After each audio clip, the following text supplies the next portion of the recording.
Welcome back to Football Daily, where today we're looking at 10 teams that spent big but somehow ended up worse. Let's get into it. 10. Roma. Whilst Inter Milan established themselves as the best team in Italy during the noughties, Roma were undoubtedly second best, finishing as runners-up 6 times between 2002 and 2010, never quite managing to add to their 3 league titles. So, when Inter started to drop off, Roma looked to capitalise. In 2011-12, their €92 million total outlay was less than PSG, Juventus and Chelsea for that campaign, and just €15 million lower than the French club. Whilst the individual fees were hardly groundbreaking, with €17 million on Eric Lamela, €16 million on Dani Osvaldo, and €12 million for Bojan, the 3 biggest deals, it did mark the second biggest summer of spending in the club's history. The Giallorossi fell from 2nd in 2010 to 7th in 2012, leading to a first season without European football since 1997. Their 56 points was their second worst tally in Italian football's 38-game era, and it was only when their 3 big signings of that campaign moved on, all ahead of the 2013-14 season, that Roma would return to second place again. 9. Spurs. It might be a bit harsh to say Spurs got worse after they sold Gareth Bale in 2013, and that his £90 million sale offset the £110 million that they spent in that summer. However, their form saw them sack a manager, suffer a number of humiliating defeats, and see the players brought with the infamous Bale money broadly fail to perform. Andre Villas-Boas took almost a scattergun approach that window, with only Christian Eriksen and Eric Lamela proving good long-term signings, even if the latter was plagued with injuries and inconsistency.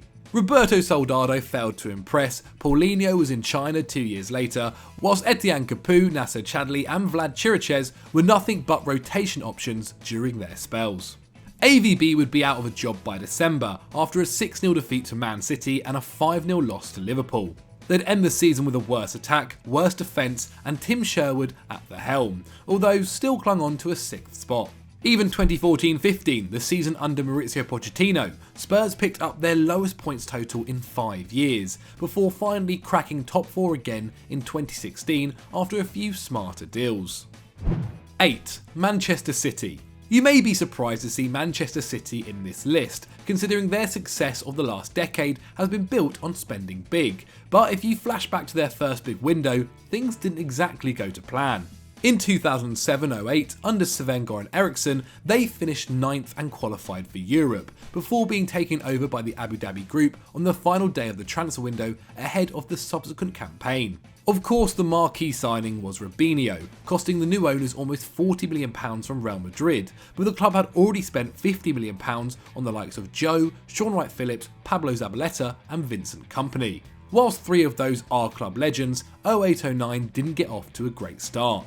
In the relegation zone on Christmas Day with just 5 wins to their name, a further £50 million was spent in January, bringing spending to £140 million in total, with Shay Given and Craig Bellamy amongst the names to arrive. City did stage something of a recovery, ultimately finishing in 10th, but ended with a lower points tally and no continental football. Not that they've had much to complain about since. 7. Arsenal. In 2018, the end of the Arsene Wenger era in North London was supposed to beckon a brighter future for Arsenal, having gone 2 years without Champions League football. And whilst the first season under Unai Emery was an improvement as they finished 5th, just a point off the top 4, 2019-20 was a complete different story. Despite going into summer 2019 with a reported budget of just £40 million, the Gunners would ultimately spend close to £150 million, as they looked for that final push back to the big time. £72 million went towards the acquisition of Nicolas Pepe from Lille, with £27 million also being splashed on teenage defender William Saliba, both players touted as key to Arsenal's long-term future. But it didn't go to plan. Emery was gone by Christmas with Mikel Arteta taking over, and the Gunners trundled to 8th place, 56 points and 48 goals scored, all the lowest since the mid-1990s. Even this campaign, with Pepe now a rotation option and Saliba still yet to make his first team debut, although the signing of Kieran Tierney the same window was a success, it seems the most Arsenal fans expect is qualification for any European competition. 6. AC Milan. Italian football's golden age of spending came at the turn of the century, and AC Milan were very much part of that, spending €160 million between 1998 and 2001. And whilst in that period they brought in some club legends, namely Shevchenko and Gennaro Gattuso, they had hoped that this would begin a new era of domination for the Rossoneri. And it didn't. Striker Jose Mari arrived from Atletico Madrid for €20 million and scored just 5 times in 3 years at the San Siro.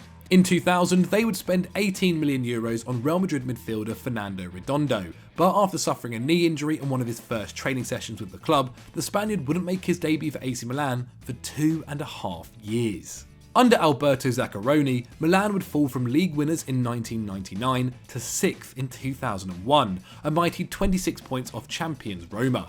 Not that this down period would last long though, as they spent a further €145 million in 2001, including on Rui Costa, Pippo Inzaghi and Andrea Pirlo, and they'd slowly climb up the table again and win the league in 2004. Maybe Milan's problem was that they weren't spending enough money.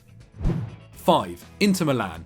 As their run of 5 straight Serie A titles came to an end in 2010, Inter Milan developed into a more frugal side, not spending more than €18 million on a player between then and 2015, as they'd also spent a number of years outside of the Champions League. When they qualified for the tournament again in 2016, finishing 4th, they were bought by a Chinese group with the intention of keeping them at Europe's top table, and even win a Scudetto.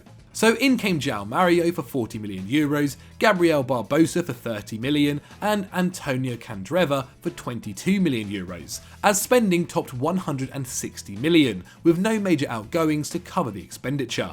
Frank de Boer was also brought in as manager, coming off the back of 4 league titles in 6 years managing Ajax. But he was gone by November after 5 wins in 14, and his successor Stefano Pioli was also sacked in early May after 7 games without a win, with the Nerazzurri finishing in 7th spot. So bad was this crop of signings that only €5 million rated Marcelo Brozovic was still around in 2021, when Inter finally got their hands on the Serie A title.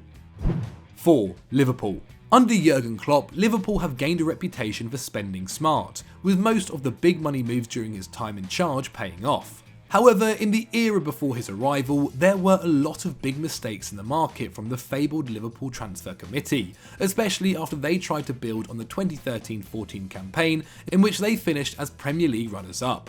They may have lost the goals in Luis Suarez in the summer of 2014, but still splashed out £135 million on players such as Adam Lallana, Lazar Markovic and Mario Balotelli. However, the 101 goals the Reds scored the prior season would become just 52, as Brendan Rodgers' side fell to 6th. Then, in the summer of 2015, they looked to address that striking issue, signing Christian Benteke for £32 million. However, just 1 year and 9 goals later, Benteke was out the door. In total, Liverpool spent £250 million between 2014 and 2016, ultimately tumbling to 10th when Rodgers was sacked and Klopp took over in October 2015, only recovering to 8th spot that year. Klopp's first summer transfer window, however, saw Sadio Mane and Gini Wijnaldum arrive at Anfield, a sign of better things to come. 3. Lazio. Realistically, if you win the league, you're going to finish the next campaign worse off, but that didn't stop Lazio after they won their second Scudetto in 2000. Over the next 2 years, they'd spend €256 million to hang on at the top, only to see themselves fall away instead.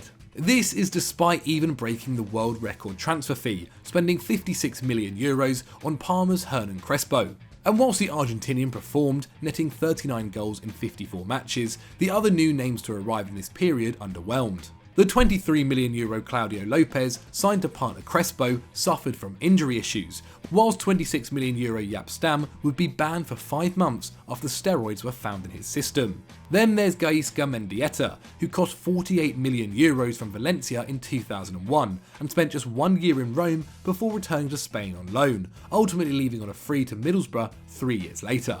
By 2002, Lazio finished 6th, and their spending had caught up with them. They tightened their purse strings, and within a few more years were just another mid-table side in Serie A.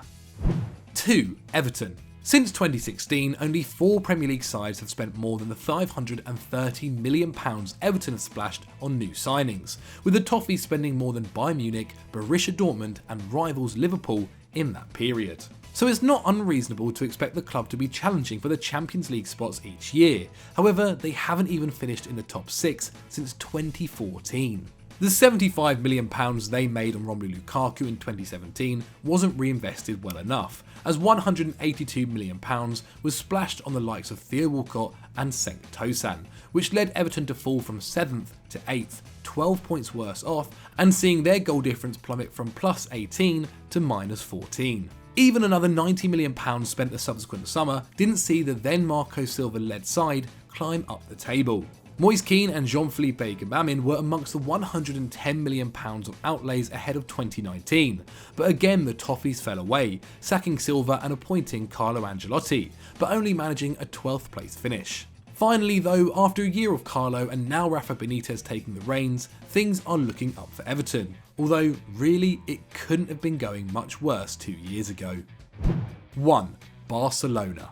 Poor transfer policy under Josep Bartomeu is part of the reason Barcelona find themselves in their current situation. Forever chasing both domestic and continental glory, since 2017, the Blaugrana have spent €950 million on new players, including substantial fees on Malcolm, Paulinho and Nelson Semedo, amongst countless others. In fact, of the almost €1 billion worth of transfer expenditure, 600 million of it was on players either no longer at the club or that the new Barca hierarchy, headed by Joan Laporta, have actively tried to ship, notably the €135 million name of Felipe Coutinho. They also got rid of Bartomeu's white whale, Antoine Griezmann. After years of pursuit, he was shipped back to Atleti on loan with the option to buy for a third of the €120 million the Catalans spent on him. On the pitch, after topping the 90-point mark 8 times between 2010 and 2018, they failed to reach it since, seeing it dwindle to a 3rd place and just 79 points last season. Barcelona are now a far cry from what they used to be. So those were our 10 teams that spent big and got worse, but do you agree or disagree, and have we missed out any other clubs? Let me know in the comments below. And also, do you think these clubs can get better, especially Barcelona right now? Let me know down there. If you want to watch more Football Daily content, then click on screen right now, and as always guys, don't forget to like and subscribe.